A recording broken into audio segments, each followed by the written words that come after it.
All right. So we have Bernhard Urbaszek here. Hope I said that correctly. He's a director of research at CNRS. He has co-authored more than 120 papers in international journals and is teaching solid state physics, optoelectronics, and quantum mechanics at INSA Toulouse. He is a PI of the ERC project, Opto GNP Control, and coordinator of ANR projects and Marie Curie ITN nodes. He will be giving a talk today on engineering quantum states in 2D materials. So take it away. Well, thank you very much for that introduction. So maybe I should have put on the website the most important ingredient here to make the link. So I spent in November 2019, I spent 4 weeks at Harvard and seeing Boston. It was a real pleasure. So I do imagine myself being back there right now, okay, as we have this seminar together. So today I would like to speak about engineering quantum states and 2D materials, and I'm sure a lot of you are working on very similar challenges. So just be very clear and have a disclaimer: if I don't speak about your particularly fascinating project and new paper in this, I try to, for time reasons, just focus on a couple of points. So please don't hesitate to just, send me your new paper or preprint if you think like I can learn something from it. I prefer to have it twice than having missed it. Yes, we are working in such an active community that keeping up with all the new findings is complex, but it is super fascinating. So I'm always happy to learn new stuff. So today, for sake of simplicity, we are focusing on mainly problems in optics. So the starting point for this kind of projects are the materials that come from very different sources. So we have here molybdenite rock that some of the naturally occurring samples come from. Then we try to exfoliate that and stack them up. Or our sample sources are from collaborators who use chemical vapor deposition. Then we use optical spectroscopy in our group here in Toulouse with my collaborators to access the quantum state in these materials, in these layered materials that we combined ourselves into new structures. And when we look at these structures, then we try to find out which new properties of quantum systems we can uncover and which we can manipulate for fundamental research and future applications. So these are the cornerstones of what you are going to see today. Well, as examples of this research work, I show you results obtained with my many collaborators, so my very creative and energetic colleagues here in Toulouse, with a lot of theory you're going to see from Jan Gerber, who's doing excitons and band structure calculations. A lot of results today also from collaboration with Richard Robertson's group, and I will name the other collaborators as we go along in this way as a collaborative work. So engineering quantum states. So of course we all have a lot to thank for the graphene community that started it all, and with a fascinating aspect here of having these layered materials which have strong in-plane covalent bonds and weak van der Waals forces holding them together, which makes it fairly simple to just have one atomic monolayer. Well, the choice of materials is vast. So today in this talk, we're just gonna concentrate on experiments in a sub group of these materials, MOS2 and related, which are semiconductors. But for our future research avenues, really, we are spoiled for choice. More than 1,800 have been predicted to exist in the monolayer limit with very different, interesting physical properties. And what is a nice starting point for all our studies is that this van der Waals force that holds the layers together, it doesn't just work between like materials, but also between unlike materials. So you can put, for instance, here hexagonal boronitride and MOS2 together in structures that do not exist in nature and that will generate new quantum states. With these, you can do many different things that weren't possible before because you couldn't grow these different materials in the same machine. Now we just stack them. You can combine magnetic with non-magnetic materials. You can build entire devices such as light-emitting diodes piling up different layers, or you can couple these 2D materials to, for instance, photonic nanostructures. And as you can really exfoliate them on top, you can really couple to the near field of these structures. And as I said, combine effects that were so far incompatible for material growth reasons. So why do we use this? You will use in this particular talk these monolayer samples, and why this field such an exponential growth in the last years? Well, in the multilayer form, studied since several decades, these are indirect bandgap semiconductors, so they can absorb light but not emit it very efficiently. Whereas now, if we thin it down to a monolayer, we have this very strong emission because they became a direct bandgap semiconductor, no phonons involved, and we have strong light emission for our device. The other main ingredients, in addition to being a direct semiconductor, is to have strong excitonic effects. By this we mean, as we promote the electron from the valence band to the conduction band, it stays together with the hole it left behind. They form an exciton similar to a hydrogen atom, and these bound states have clearly defined energies. Yes, and in our optics experiments, we see these resonances even up to room temperature, and they will, as you will see, dominate the linear and nonlinear optical properties. Another ingredient why this field is booming is we have, in addition to the electron energy and charge and spin, a new degree of freedom. We can put them in different valleys of momentum space. And this with a fairly inexpensive equipment. You can just get this lambda quarter plate for your experiment, you rotate it, and you can address this way either the K plus valley in momentum space or the K minus valley in momentum space. And this, of course, as you know, launched many follow-up studies on what is termed valleytronics in this field. Right.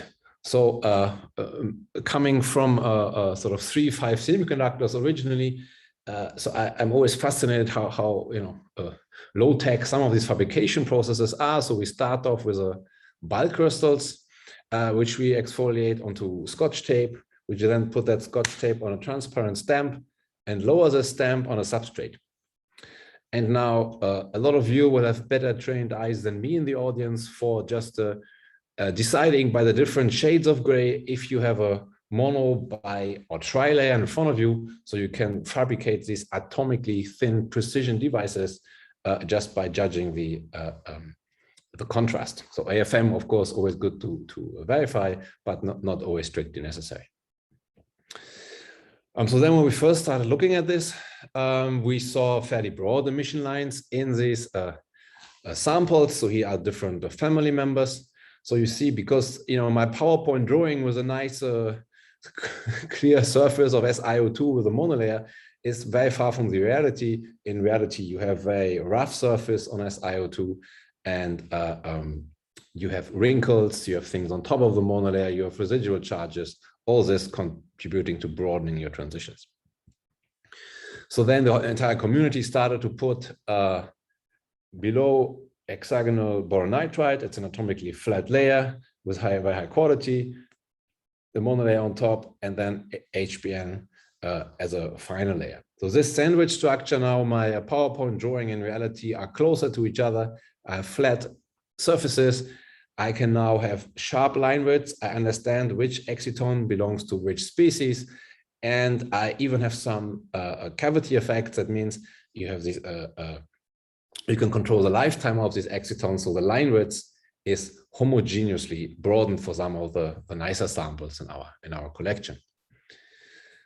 So what I wanted to show on these first slides was just to say these transition metal calcium monolayers are governed by excitons, the optical properties. We have valley selection rules.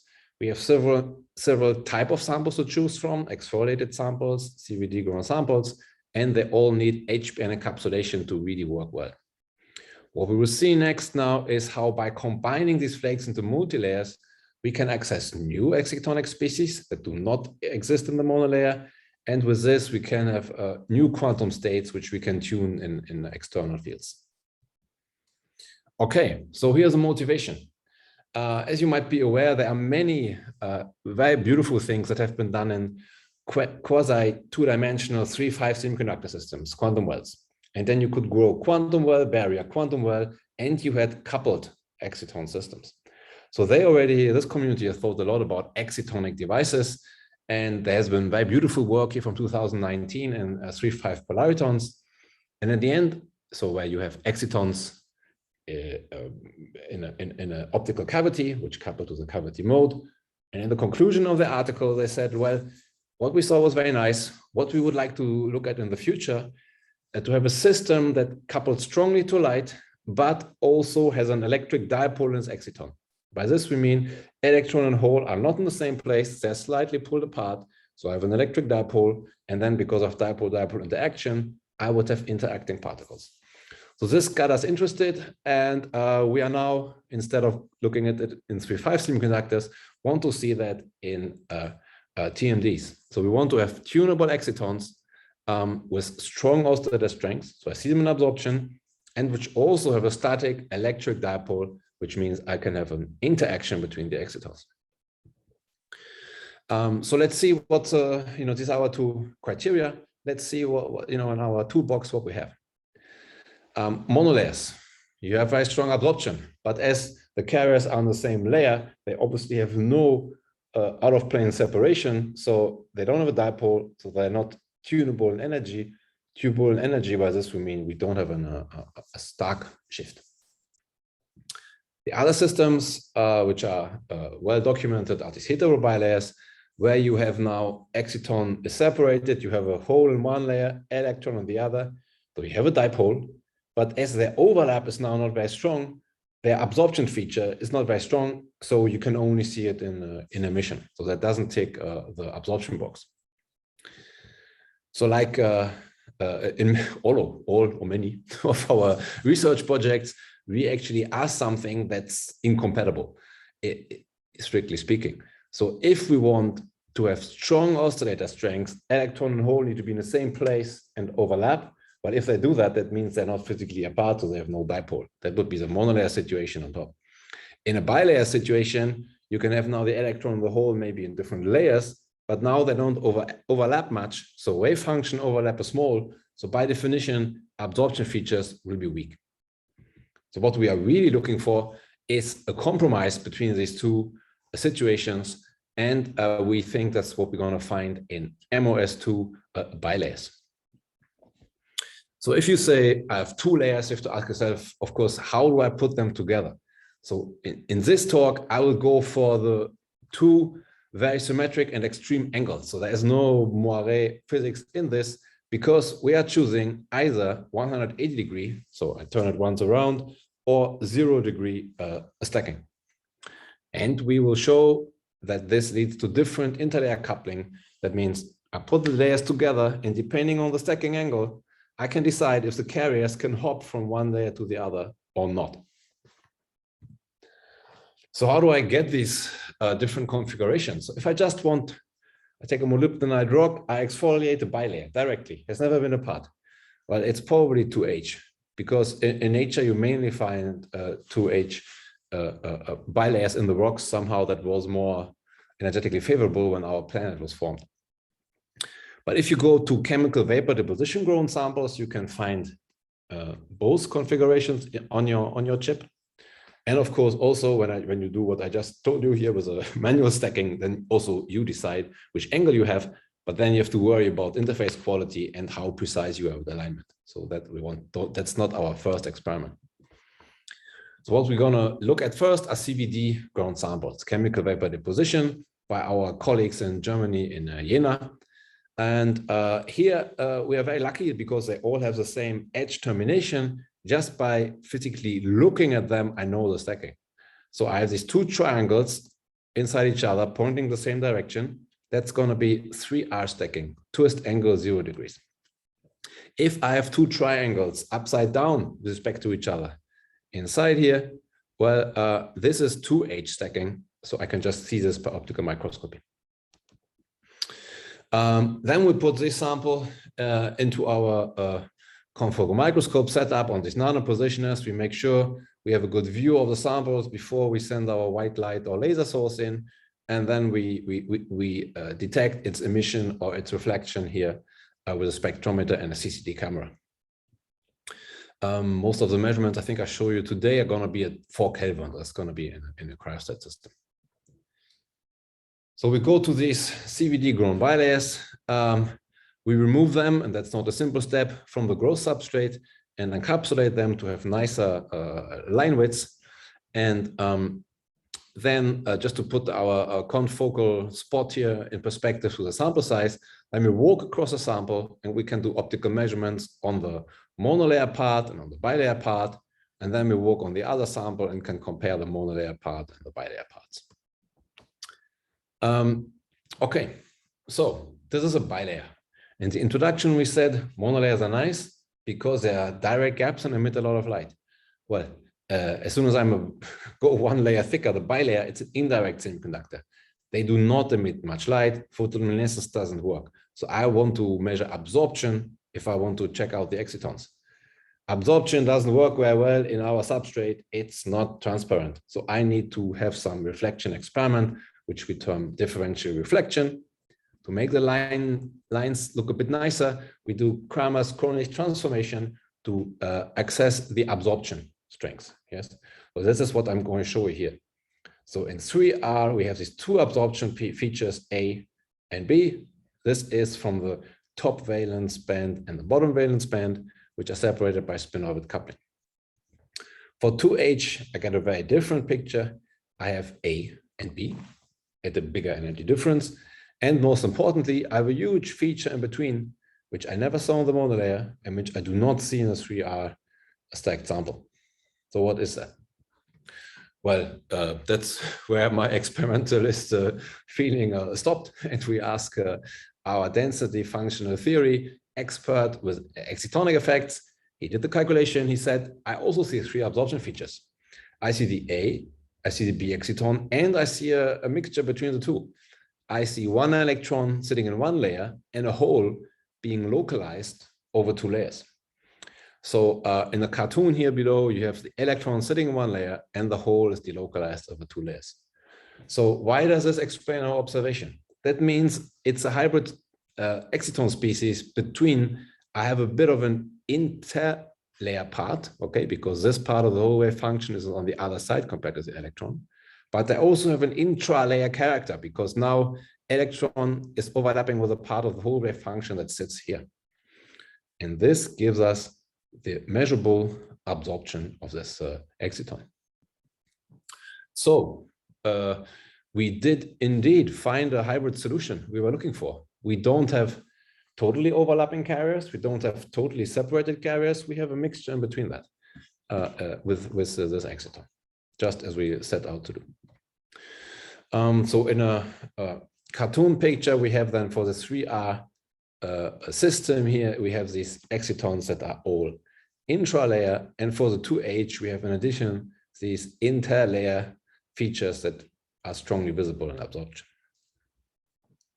Okay, so that was on S-grown samples. That means the bilayers were never apart. But then, of course, we were challenged. We took our triangles, the single ones, and tried to build our own samples and see if we are close enough to 0 and to 180 to see that cleanly. And we do. A and B excitons here only for the 0-degree stacking, and strong interlayer exciton feature for the ones that we manually stacked at 180 degrees.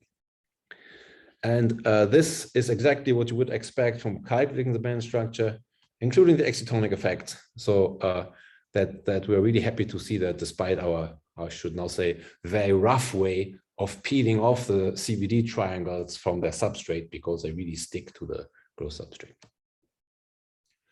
Okay, so what have we seen on the last slides?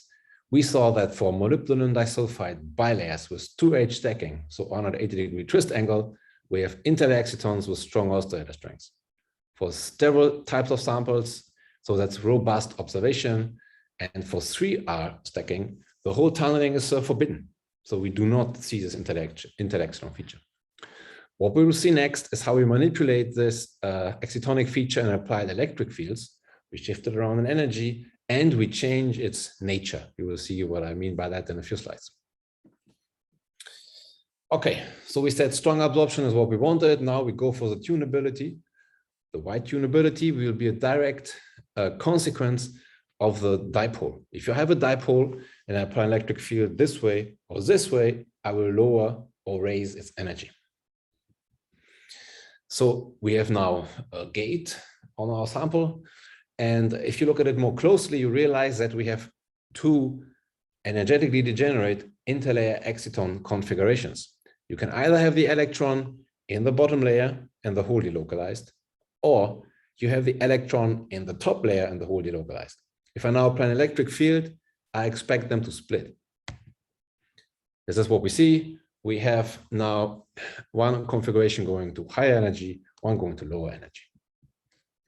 So I do this experiment not just for one applied voltage, but for several, and I draw it. I plot it now coming out of your screen in a contour plot. I can then fit a very rough linear function in the energy shift that I get for these excitons, okay? And this allows us to extract an electric dipole. So how far they were apart, essentially. And we find 0.4 nanometers.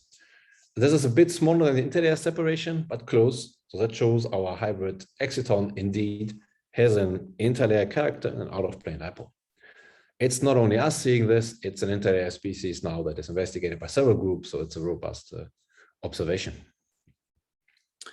So when we started this, we did not realize that the actually tuning was so successful that we are now actually running into other exciton species. So we split this line and we now come close to this other line here, the yellow one, which doesn't move at all. So what does this mean? If I have an intralayer exciton, it's like in a monolayer, there is no dipole. So if I apply an electric field, it doesn't shift in energy at all. So this must be the A exciton intralayer of the bilayer, okay? So now I'm gonna come in here with a species that's moving a lot, and then I see, wow, what happens? It's like sucked in, it doesn't come out on the other side, very weird. It looks more conventional on the top one. Where I go up here, then I see it sort of bending away and I can see something else coming out here. So this looks more like an avoided crossing as you would expect from some sort of two-level system with a coupling. So we wanted to look into this coupling between intralayer and interlayer exciton in the sample, because that's a situation that didn't occur before because they were far away in energy. But now we can tune them into resonance. So again, what has been done before? Not just in TMDs, but in 3-5 semiconductors. So here they had these quantum wells separated by a barrier, and they have calculated the absorption, and they see very interesting features when the two species cross each other. When I say two species here, they mean with dx, the spatially direct one, crossing the ix, which is the spatially indirect one with the carriers in different regions. Now, this is a calculated absorption and not the measured one, because the oscillator strength of the interlayer exciton here was super weak, okay? They had to do something extremely sophisticated to see it. We are lucky here. We got this species, which is a bit hybrid, so we have a strong visibility in absorption, which we're gonna explore in the next slides to make this physics clearer. We're gonna investigate this coupling in 2 steps. First, we're gonna try to explain it with a very classical model where we have the light field is coupling with the oscillator strength to an exciton, also to another exciton, and the excitons among each other are coupled also with a coupling constant. Once we try to fit our data with a simple model, we're gonna investigate the physical origin of the coupling constant between the excitons by using density functional theory plus excitonic effects. Okay, and here's what we see. So first, I want to draw your attention to a few dark gray pixels here, which made us very happy in our contour plot. This is the emergence of the interlayer exciton going below the A exciton. Took us a while, and because every time we applied a higher voltage, a sample just, well, I don't have to tell you about this, they do not all survive this, so this one did. We come back out on the other side, but it's still very weak. And we hope, no, it picks up oscillator strength, but just next to the crossing, one of the species disappears. Very strange. So this is here, yes, I'm going here, and then one of them is 0. Whereas on the other one here, I see this very clear anti-crossing features at the high energy side when I'm going towards the B exciton. So this very simple model, this was Richard Roberton's PhD student doing all the numerics here. Very impressive. He came out with this simulation. I just couldn't. I mean, it's so close. And what are the ingredients? What did he get out of this model? Well, he has a very strong coupling constant for the interlayer exciton to the B, and it's positive. And he has a negative coupling constant that explains this weird behavior of two optical modes moving into each other and one of them disappearing for a while before it comes out again here. So why is the sign of the coupling constant different, and why is this important? Only if I have a negative coupling constant here between exciton 1 and 2, I can totally eliminate one of the modes, because you can have the coupling to the light field and the coupling to the other exciton being destructive. So they totally cancel each other out, leading to no visibility in the absorption. This explains it. Now we want to know what's the microscopic origin behind this coupling. So here we used the help of our theory collaborator, and he told us, well, the first coupling B to interlayer comes from its very origin. The interlayer exciton is in strong parts B exciton. So these two species share some common state. They are strongly coupled directly. This is what you see. For the A exciton to interlayer coupling, the more complex one here, we think it's a second order coupling. We found out that the A and B excitons are not spin pure in these bilayers. This has been suggested for monolayers before, but when this came out for bilayers here, we thought that was okay. That explains it, because once A is coupled to B, well then if you are part B, then you are by definition coupled to the interlayer exciton. So it's a second order coupling effect. Okay, so what you can also get from DFT is how the actually what I call interlayer or intralayer changes as a function of electric field. So you have what started off as an interlayer exciton becoming an intralayer exciton, and the other way around. You start off intralayer and you become interlayer. So then you can also look at the magnetic properties, so the Zeeman splitting of these transitions that are very different for the intralayer and interlayer states.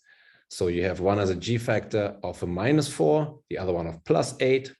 And then our colleagues here in Würzburg put 1 and 1 together, and they said, look, if they have different magnetic properties, and I can go from one species to the other by trying an electric field, that means I have a tunable Zeeman splitting, and I can go through 0. Yeah, if I have a mixed state between these intra and interlayer excitons. That's very interesting, and that you can use that for further experiments.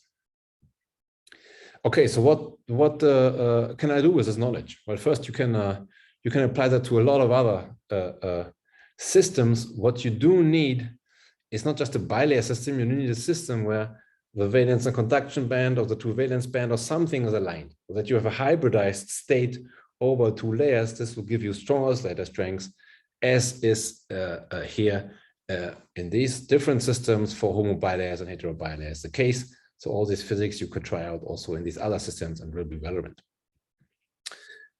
So what we're gonna want to see next is that in addition to all the knowledge we got about the linear optics, how does this impact the nonlinear optical properties of these twisted bilayers? Okay, so now we are speaking about second harmonic generation. We'll get a brief introduction to this. Okay, second harmonic generation in transition metal chalcogenides. So what we mean by this is we have 2 low energy photons combined coherently into 1 high energy photon. And this process only works at a certain orientation of the linear polarization of the laser with respect to the crystallographic axis. So one of these early papers here from Tony Hines, for instance, is measuring how many of these photons I get as a function of angle. And this allows us to measure the crystallographic orientation of the layer, which is now used by all the groups to do that with layer 1, do that with layer 2. I know that twist angle, and then I put them together. So for this, you need to turn something like a lambda half plate in front of your sample. Okay, so this was for one layer. The target of the next couple of minutes is to see what happens if I probe 2 layers at the same time. And we will see, sometimes it's just very simple. I can just treat it like 2 plane wave signals coming from 2 layers, which are essentially in the same space. And these 2 plane wave signals can combine to linear or elliptical polarization. So we do probe the bilayer where it's assembled, not before assembly. We look at it when they're together. Okay, so what do we need for that? So the key ingredients here is you need a laser that is tunable in energy. Yes, so I can change the wavelengths and try to hit some exciton resonances in the sample. The other ingredient is it's not a femtosecond pulse, which is expected to be super broad and going to hit several excitons. It's a picosecond pulse, only a few MeV broad, but still strong enough to cause second harmonic generation effects, nonlinear optical effects. Okay, and the question is now, I just took my instruction slide and turned it by 90 degrees. What happens if I have this 2-photon process, which is in resonance with an exciton state? Because we just said we can control and shift exciton states around. What now about the nonlinear optical properties and these exciton states? What do I need to know? What can I explore? So for that, we can go back to some other materials that already have been investigated, like zinc oxide. So this slide is a bit full. That just gives you a lattice structure of zinc oxide. You have this band structure, yes. And when you hit the resonance, when you tune your 2-photon resonance here, exactly from this valence to this conduction state, then you see particularly efficient second harmonic generation in the sample.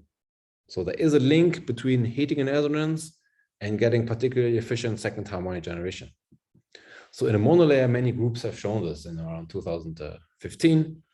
So I do my experiment. I'm having I send my laser in at about 1 eV. I get its second harmonic component here at about 2 eV and some photoluminescence out in addition. I then change laser energy. I'm going to about 0.9 eV. That gives me a second harmonic and 1.8.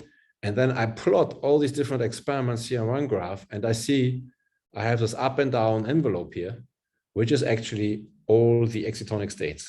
When I sit on an exciton, second harmonic generation is more efficient by a factor of about 10,000, well, depending on which exciton state it is. So now we're going to try and do that in a hetero bilayer system. So we have chosen MOS2 WSC2, which is one of the very interesting systems, also because the band gaps of these two are very different, so we can probe them independently. So this is a 2-step experiment now. First, I vary the laser energy. So you see here the second harmonic generation signal. There's signal everywhere. I just too small on my linear scale to see it. Then I have this huge signal here, and look, it's exactly where my reflectivity spectrum tells me that's where I have the exciton state. Once I'm at this energy, I then start turning the linear polarizer to generate these flower plots. Yes, so we do that with, this is a case of MOS2. So we then, so this is, let's say we do this in the monolayer part. I then go to another monolayer part where I have WSC2. I scan, I see these ups and downs, and I see the maximum signals here for excitonal resonances. Okay, and then I move on to the heterobilayer part. So that's the uncommon thing. That is not what people usually do because it's very confusing. So then if I scan across an energy, I see that everything got a bit broader, but still roughly where the WSC2 band gap was, I get a huge second harmonic generation signal. I do my flower plot, I get the blue one. Now I move on, I go here to this maximum, I do my flower plot, I get the black one. What do I see? Well, this is supposed to be one crystal, heterobilayer. I do the polarization dependence, and I get different polar plots. That means the global plot is dominated in one case by MOS2 because the WSE2 component amplitude is very small. And if I go to this energy, the fact of going through an MOS2 layer almost doesn't play any role, and I can measure the WSE2 angle. So we have done that for several twist angles. So here's a much smaller one. So again, by putting ourselves onto the heterostructure region, I can measure the twist angle in the already assembled sample. But then we went to a zero twist angle. So here, disclaimer, of course, because I still would expect some sort of moire pattern for the zero twist angle because the lattice constant is different between those two. So, but what we globally saw is that we had a very sort of strong redshift of all transitions. So the band structure clearly changed once we put the angle small enough. And we then had to shift the energy for our plot to the new maxima. And well, for 0 degree angle, we get two identical polar plots, so no surprise here. But second harmonic generation signal here mapped out the new states, which are all shifted and different compared to the other two cases, which they're all on the same MOS2 monolayer. We just put 1, 2, 3 different WSE2 bilayers on top of it. So clearly some interlayer coupling for this. Okay, so now what happens if I do this experiment not on a clearly defined energy where I know which monolayer is dominating, but on an energy somewhere in between, in a continuum of states? Well, then we get this pink flower plot. So we notice two things. It's not aligned with neither the crystallographic axis of layer 1, neither with crystallographic axis of layer 2, but somewhere in between. Second thing we notice, it doesn't go to 0. So if I plot this now in a more conventional way, you can see that this is an elliptically polarized plot. This is an elliptically polarized light. It's a definition. Yes, if I turn my linear polarizer and the signal never disappears, I get an elliptically polarized light. So we could fit it with this, and there must be a phase shift of the two signals that we have. So we shine light into our double layer. They both emit a signal. They're slightly out of phase, and that gives me, as a result, elliptically polarized light. Okay, so we like this experiment. So that means by changing the laser energy, we can get second harmonic response where we can control the polarization and the amplitude by putting ourselves into certain exciton resonances. So now we like the idea of having a signal from a multi-layer. Now we want to go back to the MOS2 homo bilayer and see, can we use our interlayer exciton states, which were tunable in electric field, to shift the second harmonic generation response? So second harmonic generation in a homo bilayer is not a very appealing experiments at first, because if you have a super clean ideal bilayer, second harmonic generation response is 0. And this is not because everything is intrinsically 0, it's because the signal of layer 1 is exactly cancelled by the signal of layer 2. If I can do something to shift them a bit and make them slightly different, then I would get out a signal. So there was this approach here from the group in Munich of John Finlay. They applied a super strong electric field. They broke the symmetry of the sample, and they got out some second harmonic generation response. So we did not go down that avenue. What we wanted to know was, does our knowledge about excitonic states help us also getting some special second harmonic generation response out of this bilayer system, and then tune it just by applying an electric field. So we took a simple sample where we just put the bilayer in SiO2. We change the laser energy, and we get indeed measurable second harmonic generation signals. And it's at the intralayer exciton and the interlayer exciton here, clearly being at this resonance, gives us a nice signal. So now you could say, okay, you got signal, means your bilayer is not 100% perfect because top and bottom layer don't cancel that signal. Well, your sample isn't perfect at all. Yes, you have SiO2 below and you have vacuum above. So maybe you broke the symmetry like this. Show me your encapsulated sample. How does it still work? It does. The signal is weaker, but we still have enough leftover amplitude of the signal to see the A, the B, and the interlayer exciton signals. And now we try to tune this with an electric field. So we have, as before in this sample, an absorption. We get a splitting between the two interlayer exciton states.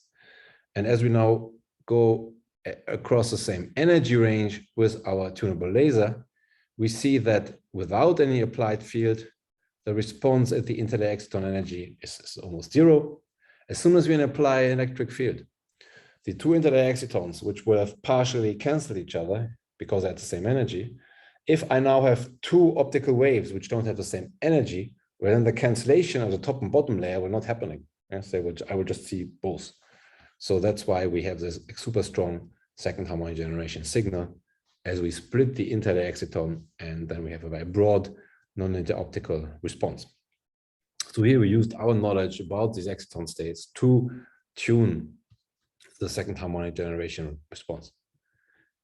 And then we could explain this with the coupling we saw before of the interlayer excitons to the intralayer excitons that explained why, as a function of electric field, we get a quadratic increase or a strong increase in the second harmonic generation amplitude.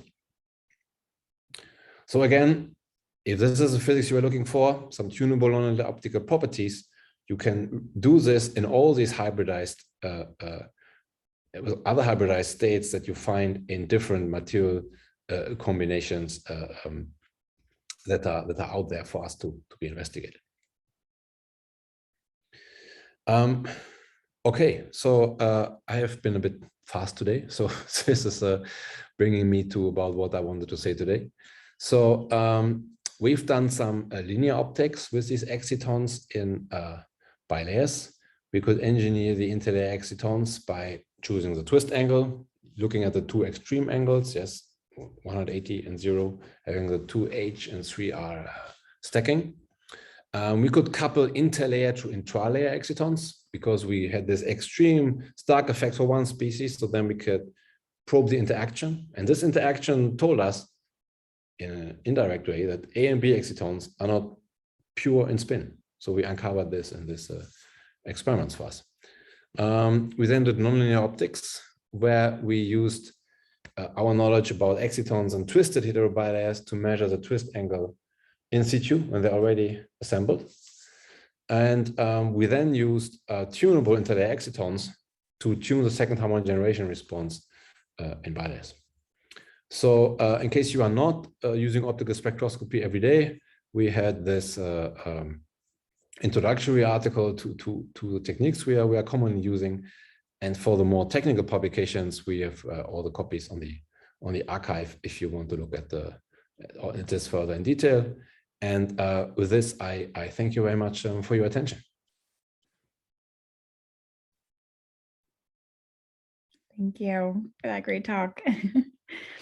If anyone has any questions, please just pop them into the chat. We did have one person, Carl, asked if these slides will be available after the presentation. Sure. In what form? I mean, yeah. Okay, we will be posting this to the YouTube channel as well, everyone. Marco asked, how do the interlayer excitons change as a function of twist angle? So we have, okay, so for the bilayer case, we have looked only at the 0 degree and 180 degree twist angle. We have not done all the steps in between. We have not looked at these situations at home. How would I expect this? Well, what we liked about the 0 and 180 degree twist angle is a very clear situation for the electron. The electron is not allowed to tunnel. As soon as your twist angle is totally undefined, then any prediction for who's allowed to tunnel where is off. So far we had this, we limited us to this as a binary case. I don't know if that was a question, but that's our reasoning behind this choice. And then Brian Gerardo asked, or said, thanks for the great talk. Can I ask if all of the SHG experiments are also done at low temperature? Assuming so, what changes do you expect at room temperature? Just a broadening of the peaks? Okay, I see. So this is very likely referee 2 of our publication, yes, which asked this very same question. And it cost us only 4 weeks of extra work to reply to it by doing all measurements again at room temperature. And we're happy to report that at room temperature in the HOMO bilayer case, everything gets just as anticipated, everything just gets broader. So we have the A and B excitons, we have the interlayer excitons, and also in the HOMO bilayer, we still get a very clear response also at room temperature. I was actually astonished how similar room temperature and low temperature look like for this particular second harmonic generation experiment. I also agree with what has been mentioned in the question. The main effect we see so far is a broadening. Yes, so we just see it broader, but we still have these huge changes in amplitude between being on resonance with an exciton and off resonance, also at room temperature. Yes, these results will be attached to the new version. Yes. Thank you. And then Carl asked for the slides as a PDF, if that's possible. Sure. Yeah. Then nothing. Yeah. Okay. Great. I can pass that along. Does anyone else have any questions?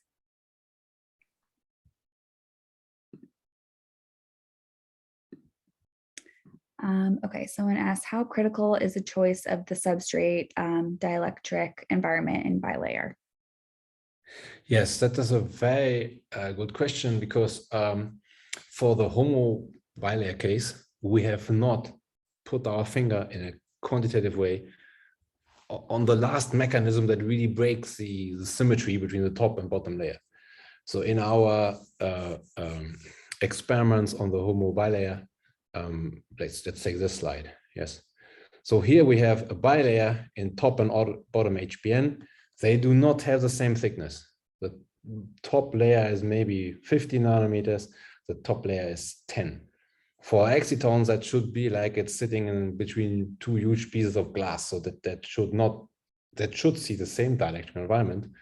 But if I have anything like multiple reflections and so on, the number of times I interact and so on could still be different. So maybe this slight difference gives rise to this signal here, which are the A and B exciton resonances.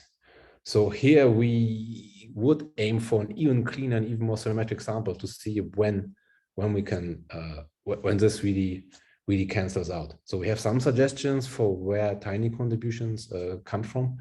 But we have never eliminated that fully. And then, of course, our target was to just have some leftover signal, which we then strongly change as we have the top and bottom layers who do not emit the same color anymore. And then we see them both like individual monolayers. That was our target experiment. We were surprised actually to see the full exciton response in the ungated bilayer samples. This was a big surprise to us, especially then in the non-encapsulated ones. So we said, okay, maybe it's just the very extreme difference between top and bottom dielectric environment, which is enough to create a slight imbalance. But on a deep understanding of this, we are still working.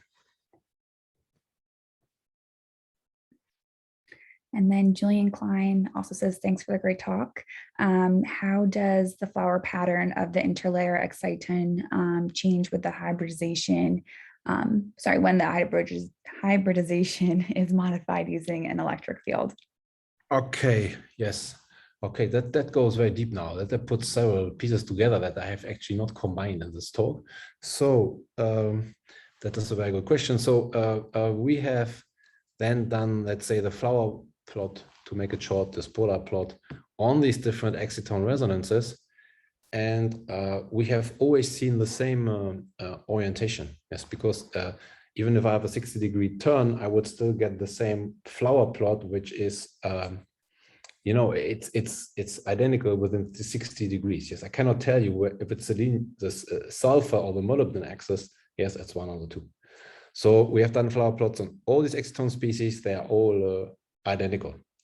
What we are looking for now, which we thought is less obvious to us, is to do flower plots when we get these weird moire patterns, and we ask ourselves if the flower shouldn't be oriented somewhere along my moire axis and not along my elementary atomic axis. So there we got some weird stuff out, but it's still under investigation. But it's a very good question to probe the symmetry of this exciton state in a flower plot once I manipulated it. But if these are fairly conventional excitons inside the layers, but not moire stuff, there's still a mixture between A and B, and they still come from this hexagonal lattice whose orientation is pretty clear. I would still expect a normal oriented flower plot for all of the species at the same angle. Thanks. That was a very good question. We have one more question by Nanan Mao. I'm wondering if it is possible to observe the defect states in TMDs using excitation energy dependent SHG. Okay, so this is a very good question. We have so far made the experience that if we go back to the introduction slide on monolayers, for instance, any feature that I see quite easily in white light absorption, I can then also see in second harmonic generation as I vary the laser energy. So from this, we conclude that we see mainly states with high oscillator strengths. So if you have many defects which start to form a mini band, which you might see in absorption, I would expect to see this in second harmonic generation. If these features do not have a strong intrinsic absorption, it might be difficult to see. Just as a bracket, you know, someone like Tony Heinz, you know, he worked well before TMDs. He worked on what they called surface second harmonic generation. And that was due to, you have some sort of bulk sample, and then you have a top layer which has something different compared to all the other layers. There's something sitting on it, or it's chemically modified or something. And this slight modification gave them the possibility of doing a second harmonic generation, just a top layer, yes, and being super precise. So when the first guys showed any signals from TMDs, the question was, do I again just do the surface second harmonic generation, or do I probe the intrinsic properties of the crystal? But as we get these nice flower plots, you know, in every spot in my sample, which are oriented the same way, I know that I look at the intrinsic crystallographic orientation.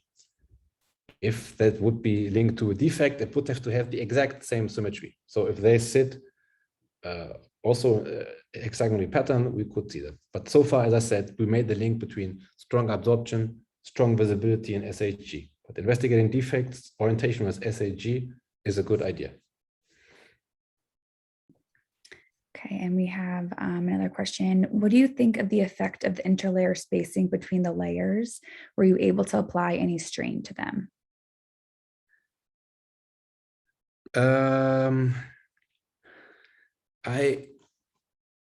So there were two parts. So there is interlayer spacing. So as you have seen in other, there have been groups that have, you know, take two layers, they put in between one layer of HBN, two layers of HBN, and so on, to take them a bit further apart. That will lower your oscillator strengths, but that will increase the dipole moment. So you get a bigger Stark shift if I put like two HBN layers in between, electron hole are further apart, bigger dipole moment, bigger Stark shift. I did not quite get the link to the strain in the question, but maybe they can elaborate on that. In the meantime, there is another question from Jaiho. He says, thanks for the great talk. The SHG signal at HBN encapsulated 2HMOS2 bilayer is striking. Do you perhaps remember the intensity of laser power to see the signals? Does it not damage the sample? No, it does not damage the sample. When we are, sorry, so first remember we for spectral reasons we use picosecond pulses, not femtosecond pulses. That gives us a lower peak power already, as a lot of groups use in a second harmonic.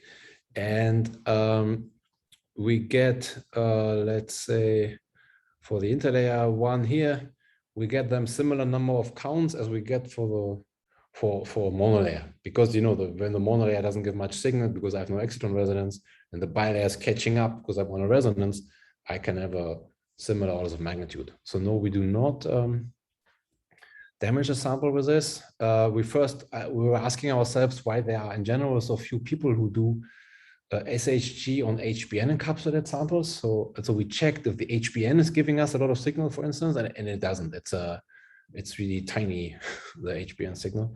So no, as I told you, as surprised as anyone to see this D-cell structure. I couldn't believe it. I thought, we just tune in, we apply electric field, and maybe something comes out of zero. I did not expect that we start off with this very nice signal to noise ratio peaks. Yes, but as I said, you have to be motivated for this. You have to tune your laser. You have to know where the exciton states are. So that's why there's not much previous work on that, just for lack of previous knowledge.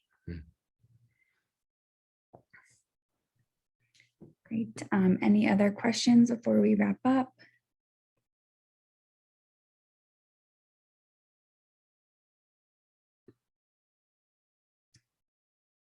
Okay, I think we're all good. Thank you so much for the talk. And if you send over the PDF, I can distribute that. Perfect. Good. We will do that. Thank you very much. Thank you very much. Talk. Thank Great. you. Yeah. Have a good night. Have this opportunity to have the discussion. Thank you.